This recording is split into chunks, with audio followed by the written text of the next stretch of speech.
This is my Buggy's Innovation Cheetah that I've been working on for a couple months here.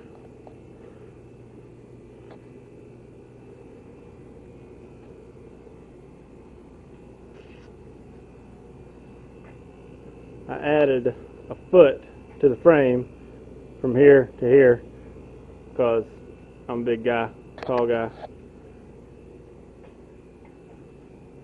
Going to have a CBR 1000 RR motor in it. There's the front suspension mounts and shock tabs. The front spindles are made from trailer spindles.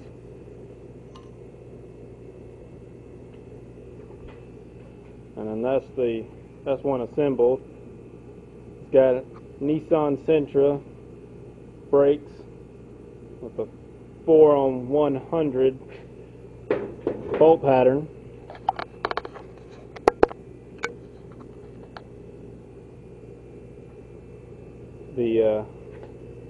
Just had to drill them out just a little bit to get them to match the 4-on-4 trailer hubs. And then on the back, it's got a Volkswagen Beetle rear brake hub that's been modified. Cut off the hub to because you don't need them, and then that's where your stub axle goes.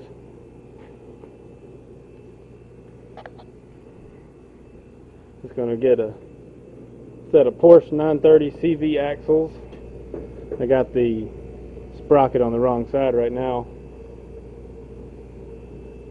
And the frame's almost done, almost completely welded up. I just got to finalize a couple measurements, make sure everything's in the right place before I weld it on there permanently, and then it'll be ready to sit on the ground and put a motor in it.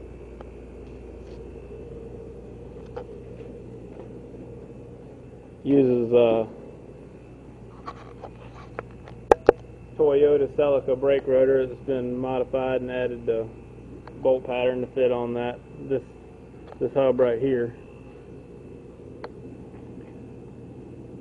And then this is one of the front A-arms. This is the lower front A-arm for this side right here.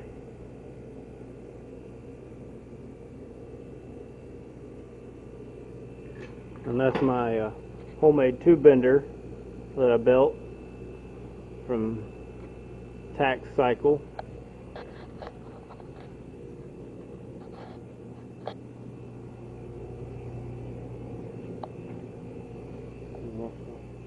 This is one of the rear trailing arms. It's got a Volkswagen IRS hub. Takes VW bearings and stub axle, and then the CV joint goes on the back of that. Here's the other A-arm for the front.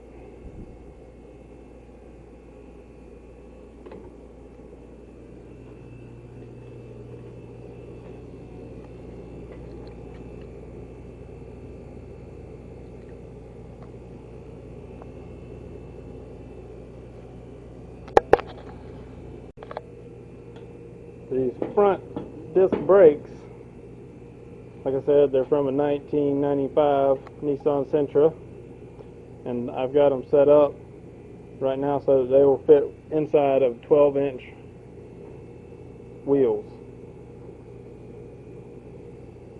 So if anybody's looking for some brakes that'll work, you can use 95 Sentra, or I think you can get a Mazda Miata rotors and brakes will work as well. It's just this is what I could find at the local scrap yard, so that's what I got and made it work.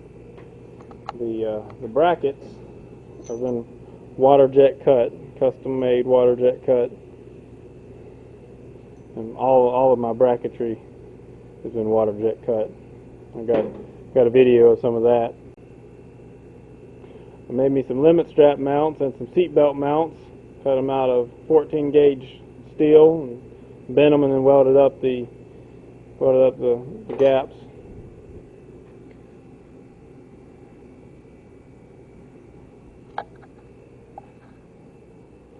Here's a box of parts of that's the steering, that's the stub axle with the spacers on it, and a piece of the bearing race.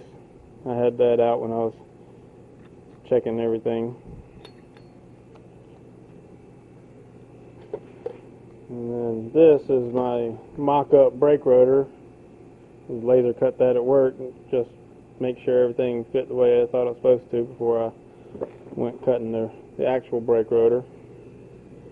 It's real handy having a laser at work that I can use to test stuff out. This is going to be a bracket for my reverse that's going to use a Volkswagen starter and a Volkswagen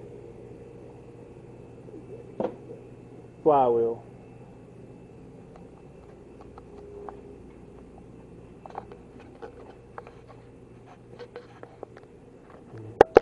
Over here is the machining department.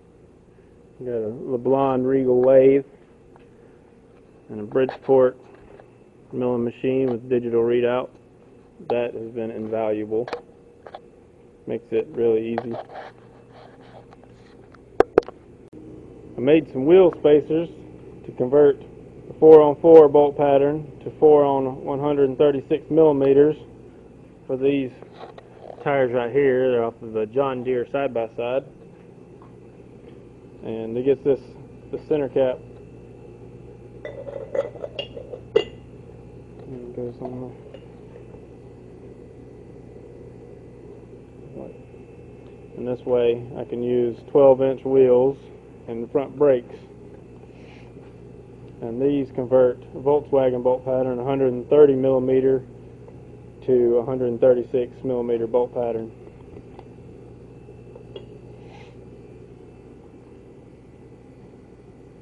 These are the studs right here that go in the wheel spacers. They get pressed in. I haven't pressed them in yet because I haven't decided if I want to paint the spacers or leave them bare aluminum. I've got my rotors brand new and brake pads, and got the calipers from the local junkyard.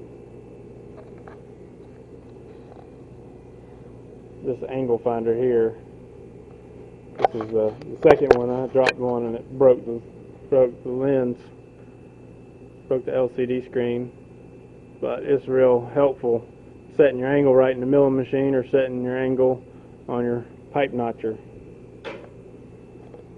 So that's just from Harbor Freight. My other one was from eBay. These are the plans. This is the rear bearing carrier, that right there. And this is showing splicing the pieces together at joints and putting a piece of pipe inside of them. And there's supposed to be a joint here, a joint on that bar, and a joint on, well, that last one is supposed to be a joint in this pipe here. This one's not in the plans because that's part of my extension. A joint in this one and a joint in this one, and I didn't want to do that, so I made them all one piece and did both bends on the same piece. And then this extension was done after the frame was started. So I cut a hole in the back, run a piece of 1-inch steel, 1-inch solid bar stock, a foot up into it, and it's all the way back into here. And I filled in these plug welds already, but I still got to fill in the rest of these plug welds.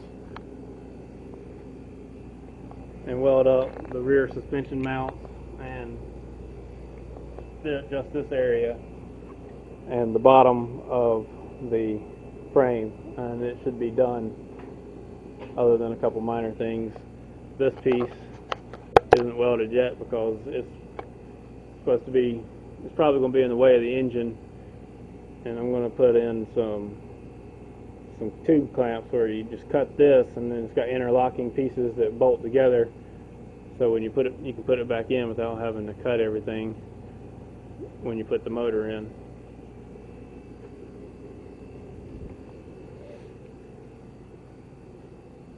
This is one of my homemade pipe bending dies.